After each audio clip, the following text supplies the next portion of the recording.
আমাদের কলিজার টুকরো, হৃদয়ের স্পন্দন আল্লামা দেলোয়ার হোসেন সাঈদী সাহেব, তিনি মরে নাই, তাকে শহীদ করা হয়েছে। কথা বলেন ঠিক কিনা? আল্লামা সাঈদী তুমি মরনি, শহীদ হয়েছ তুমি এটাই জানি। আল্লামা সাঈদী তুমি মরনি, শহীদ হয়েছ তুমি এটাই জানি, শহীদ হয়েছ তুমি এটাই জানি। কারাগারে কাটালে 13টি বছর, বাতিল কেঁপেছে তোমায় দেখে থর থর, ঠিক না? কারাগারে কাটালে 13টি বছর, বাতিল কেঁপেছে তোমায় দেখে থর থর।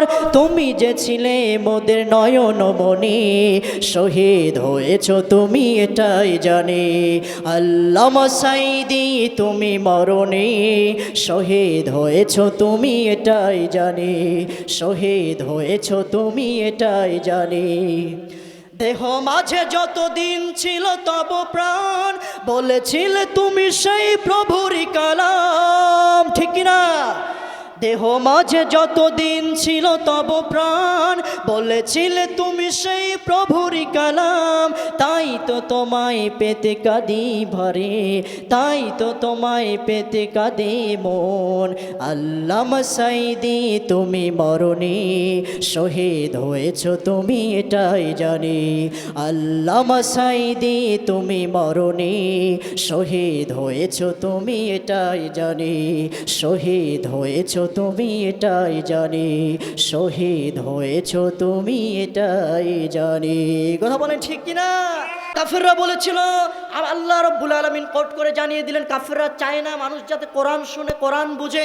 কারণ মানুষ যদি কোরআন দিয়ে ব্যক্তিগত জীবন, পারিবারিক জীবন, অর্থনৈতিক জীবন, সাংস্কৃতিক জীবন পরিচালনা করে, আল্লাহ পাক কোরআন যখন তেলাওয়াত বন্ধ করে দেয়, লাফালাফি থামিয়ে দেয়। সাহাবী বুঝতে পারলেন না, তিনি চিন্তা করলেন, আমার এই ঘোড়াটি যদি রশি ছিঁড়ে এসে আমার সন্তানকে শুইয়ে রেখেছি, যদি কোনো ক্ষতি করে, এই আশঙ্কা করে কোরআনের তেলাওয়াত বাদ দিয়ে চলে গেলেন আল্লাহর নবীর দরবারে।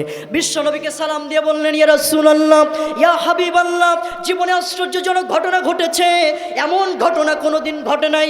আল্লাহর নবী বললেন, সাহাবী কি হয়েছে তোমার? আল্লাহর নবীর সাহাবী বললেন, ইয়া রাসূলুল্লাহ, আমি যখন আল্লাহর কোরআন আর রহমান তেলাওয়াত শুরু করে দিলাম, আমার বাড়িতে ছিল বাঁধা একটি ঘোড়া, আমার সেই ঘোড়াটি আসমানের দিকে পা দিয়ে ছটপট ছটপট শুরু করলেন। কোরআন তেলাওয়াত যখন বন্ধ করলাম, ঘোড়ার লাফালাফি লাফালাফি থেমে যায়। যতবার তেলাওয়াত করি কোরআনে, ততবার ঘোড়ার লাফালাফি বৃদ্ধি পায়। আর যখন তেলাওয়াত বন্ধ করি, কেন ঘোড়ার লাফালাফি থেমে যায় জানতে চাই।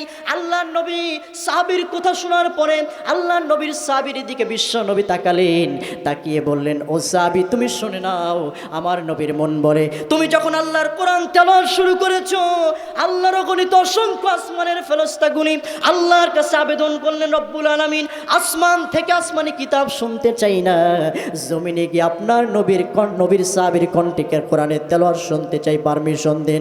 আল্লাহ পাক পারমিশন দিলেন। সেই পারমিশন পেয়ে আল্লাহর নবীর সাহাবীর কোরআন তেলাওয়াত শোনার জন্য যখন আসমান থেকে ফেরেশতারা নেমে এসেছে, সেই ফেরেশতাদের নূরের তাজাল্লি, এত পাওয়ার, তোমার ঘোড়া সহ্য না করতে পেরে লাফালাফি শুরু করে দিয়েছে। জোরে বলি সুবহানাল্লাহ। ও সাহাবী, আমার নবীর মন বলে, তুমি যদি কোরআনের তেলাওয়াত বন্ধ না করে, তুমি যদি কোরআনের তেলাওয়াত চালু রাখতে, আমার নবীর মন বলে তুমি ডাইরেক্ট তোমার চক্ষু দিয়ে সেদিন আল্লাহর নবীর সাহাবীদেরকে দেখতে পেতে। জোরে বলি সুবহানাল্লাহ। আমার ভাইয়েরা, এই হলো কোরআন। এই যে আপনাদের মাদ্রাসার এই সোনার টুকরো সন্তানরা কোরআনের তেলাওয়াত পড়ছিল, আরে প্রাণ ভরে যায় আমার, যেন মনে হয় আল্লাহর রহমত নাজিল হচ্ছে। জোরে বলি সুবহানাল্লাহ। এই কোরআন থেকে ডিভাইডেড করার জন্য আজকে বিশ্বের ইহুদি খ্রিস্টানরা ষড়যন্ত্র করছে।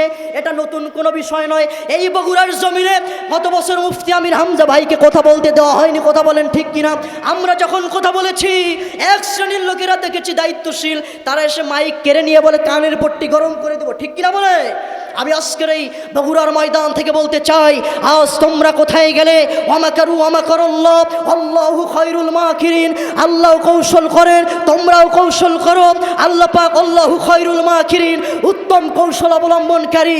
গত 5ই আগস্টে 2024 সালের তোমরা যেই ষড়যন্ত্র করেছিলে এই কোরআনকে মাটির সঙ্গে মিশিয়ে দেওয়ার জন্য, মুখে ছিল ইসলাম, কিন্তু তোমরা অন্তরে চাওনি এই কোরআনটি রাষ্ট্রীয়ভাবে প্রতিষ্ঠিত হোক। মুফতি আমির হামজা ভাইকে বগুড়ায় ঢুকতে দাওনি। মাহফিল 144 জারি করেছো। আজ তোমরা দেখেছো সময় ঠিকই আছে, চন্দ্র সূর্য ঠিকই আছে, এ জমিন ঠিকই আছে, তোমরা বাংলার জমিনে আর স্বাধীনভাবে চলাফেরা করতে পারছো না। আওয়াজ দিয়ে বলেন ঠিক কিনা?